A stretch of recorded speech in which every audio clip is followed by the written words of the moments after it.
अगर मैं आपसे कहूं कि एक समय ऐसा था जब पूरा यूनिवर्स सूरज से नहीं, आग से नहीं, बल्कि हमारी कल्पना से भी ज्यादा गर्म था, जब पूरा ब्रह्मांड इतना गर्म था कि वहां ना परमाणु थे, ना प्रोटॉन, ना इलेक्ट्रॉन और ना ही मास।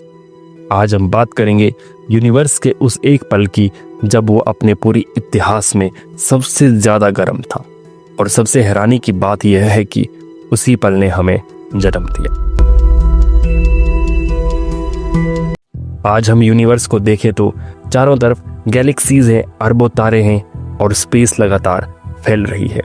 लेकिन एक बात बहुत जरूरी है यहाँ समझने के लिए कि यूनिवर्स स्टैटिक नहीं है, वो लगातार एक्सपेंड कर रहा है। अब फिजिक्स का सिंपल रूल है, जो चीज फैलती है वो ठंडी होती है। जैसे गर्म चाय को अगर खुला छोड़ दे तो वो धीरे धीरे ठंडी होने लगती है। गर्म हवा बैलून में भरो तो बैलून फैलने लगता है। तो अगर यूनिवर्स आज ठंडा और फैला हुआ है तो अतीत में वो छोटा था और बेहद गर्म था। तो चलो अब हम बात करते हैं बिग बैंग के बारे में। बिग बैंग एक ऐसी थ्योरी है जिसे वाइडली एक्सेप्ट किया जाता है यूनिवर्स के पैदा होने के लिए। सबसे पहले यहाँ पर एक कंफ्यूजन क्लियर कर लेते हैं। बिग बैंग कोई बॉम्ब ब्लास्ट नहीं था या किसी जगह पर एक्सप्लोजन नहीं था। बिग बैंग का मतलब है स्पेस का अपने आप अचानक फैलना। शुरुआत में हमारा पूरा यूनिवर्स एक छोटे वॉल्यूम में था, लेकिन इनफाइनाइट नहीं था और अचानक स्पेस फैलने लगा। इस फैलाव के साथ एनर्जी हर जगह थी, टेम्परेचर अपने पीक पर था और यही था हॉट बिग बैंग। अब बात करते हैं टेम्परेचर की। आज हमारा यूनिवर्स बहुत ठंडा है। पूरे यूनिवर्स का औसतन तापमान लगभग 2.7 केल्विन है, यानी ऐसा तापमान जिसे इंसान सीधा महसूस भी नहीं कर सकता।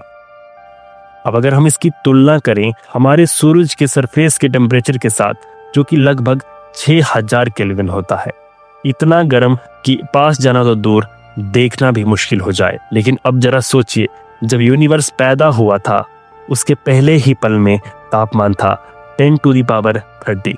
आसान शब्दों में कहें, इतनी ज्यादा गर्मी कि आज की कोई भी मशीन, कोई भी तारा और कोई भी कल्पना उसके आसपास भी नहीं पहुंच सकती। वो गर्मी ऐसी थी जिसमें चीजें जलती नहीं थी, चीजें बनने से पहले ही टूट जाती थी। अब आ जाते हैं पार्टिकल्स पर। पार्टिकल होता क्या है? पार्टिकल का मतलब होता है मैटर का सबसे छोटा टुकड़ा, जैसे इलेक्ट्रॉन, प्रोटॉन, न्यूट्रॉन। आज इलेक्ट्रॉन के पास मास है, प्रोटॉन के पास भी मास है, लेकिन उस समय कोई भी पार्टिकल भारी नहीं था, यानी कि पार्टिकल जो था वो मासलेस था। और ऐसा इसलिए था क्योंकि हिग्स फील्ड एग्जिस्ट नहीं करती थी। हिग्स फील्ड होती क्या है? इसे ऐसे समझिए, यूनिवर्स में एक अदृश्य जाल बिछा है और जब पार्टिकल इस जाल से टकराता है तो वो भारी हो जाता है। जैसे खाली सड़क पर दौड़ना आसान होता है और कीचड़ में दौड़ना मुश्किल। तो जब पार्टिकल हिग्स फील्ड से टकराता है तो पार्टिकल भारी हो जाता है, यानी कि उसमें मास आ जाता है। लेकिन बिग बैंग के उस समय टेम्परेचर इतना ज़्यादा था कि हिग्स फील्ड ऑन ही नहीं हो सकती थी, इसलिए कोई मास नहीं, कोई प्रोटॉन नहीं, कोई एटम नहीं। अब सवाल आता है, अगर प्रोटॉन नहीं थे तो क्या था? इसका आंसर है क्वार्क ग्लूऑन प्लाज्मा। क्वार्क होता क्या है? प्रोटॉन और न्यूट्रॉन के अंदर होते हैं सबसे फंडामेंटल पार्टिकल, जिन्हें क्वार्क बोलते हैं। और ग्लूऑन क्या है? वो ग्लू जो क्वार्क को जोड़ कर रखता है। लेकिन इतने टेम्परेचर में क्वार्क्स बंध ही नहीं सकते थे। तो जो पूरा यूनिवर्स था वो एक सुपर हॉट पार्टिकल सूप था, जहां पार्टिकल लाइट की स्पीड से दौड़ रहे थे, हर माइक्रो सेकेंड में आपस में टकरा रहे थे और मैटर और एंटी मैटर बन रहा था। अब आता है सबसे रोमांचक हिस्सा, मैटर और एंटी मैटर। अब ये एंटी मैटर होता क्या है?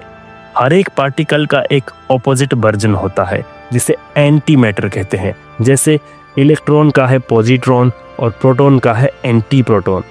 जब मैटर और एंटी मैटर आपस में टकराते हैं तो दोनों खत्म हो जाते हैं, दोनों कैंसिल आउट हो जाते हैं और जो बचता है वो बचती है सिर्फ एनर्जी। उस समय मैटर बनता था, एंटी मैटर बनता था, दोनों आपस में टकराते थे और फिर एनर्जी बन जाते थे। और इस तरह यूनिवर्स एक क्रिएशन डिस्ट्रक्शन फैक्ट्री की तरह काम कर रहा था। अब यहाँ पर सवाल आता है कि क्या यूनिवर्स कभी इनफाइनाइट टेम्परेचर तक पहुंचा? फिजिक्स कहती है एक लिमिट होती है जिसे कहते हैं प्लैंक टेम्परेचर। इसके आगे space, time, laws of physics सब टूट जाते हैं। लेकिन ऑब्जर्वेशन क्या कहती है? आज पूरे यूनिवर्स में एक हल्की रेडिएशन फैली है जिसका टेम्परेचर 2.7 केल्विन है और इसे कहते हैं कॉस्मिक माइक्रोवेव बैकग्राउंड यानी कि CMB। ये असल में बिग बैंग की आखिरी बची हुई गर्मी है। प्लैंक सैटेलाइट से हमें ये पता चलता है कि यूनिवर्स कभी प्लैंक टेम्परेचर तक पहुंचा ही नहीं, मतलब फिजिक्स हमेशा वैलिड रही। ये जो CMB यानी कि कॉस्मिक माइक्रोवेव बैकग्राउंड है, इसके बीच में हमें दिखते हैं छोटे छोटे टेम्परेचर डिफरेंसेस और यही डिफरेंसेस आगे चलकर बने गैलेक्सीज, क्लस्टर, कॉस्मिक वेब। यानी आज की पूरी स्ट्रक्चर उस सबसे गर्म पल में डिसाइड हो गई थी। अब आ जाते हैं इस पॉइंट पर कि आखिर हमारा यूनिवर्स ठंडा कैसे हुआ। यूनिवर्स जब फैला तो रेडिएशन की वेवलेंथ बढ़ी जिससे एनर्जी कम हुई और टेम्परेचर धीरे धीरे नीचे गिरता गया और इससे धीरे धीरे फिर प्रोटॉन बने, एटम्स बने, स्टार्स बने और जो लाइफ है वो संभव हो पाई। आज यूनिवर्स शांत है, ठंडा है और हमें बहुत साधारण लगता है। लेकिन याद रखिए यही यूनिवर्स कभी इतना गर्म था कि कुछ भी टिक नहीं पाता था। हम, हमारी धरती और हमारी ज़िंदगी उसी आग से निकले हैं। अगली बार जब आप रात में आसमान की तरफ देखें तो ये मत सोचिए कि वहाँ सिर्फ तारे हैं, वहाँ हमारी कहानी छुपी है और ये कहानी अभी ख़त्म नहीं हुई है। अगर आपको ये कहानी समझ में आई तो वीडियो को लाइक कीजिए, क्योंकि साइंस सिर्फ फॉर्मूलाज नहीं होती, वो हमारी कहानी भी होती है। सब्सक्राइब कीजिए ताकि अगली बार यूनिवर्स की अगली लेयर हम एक साथ खोल सकें।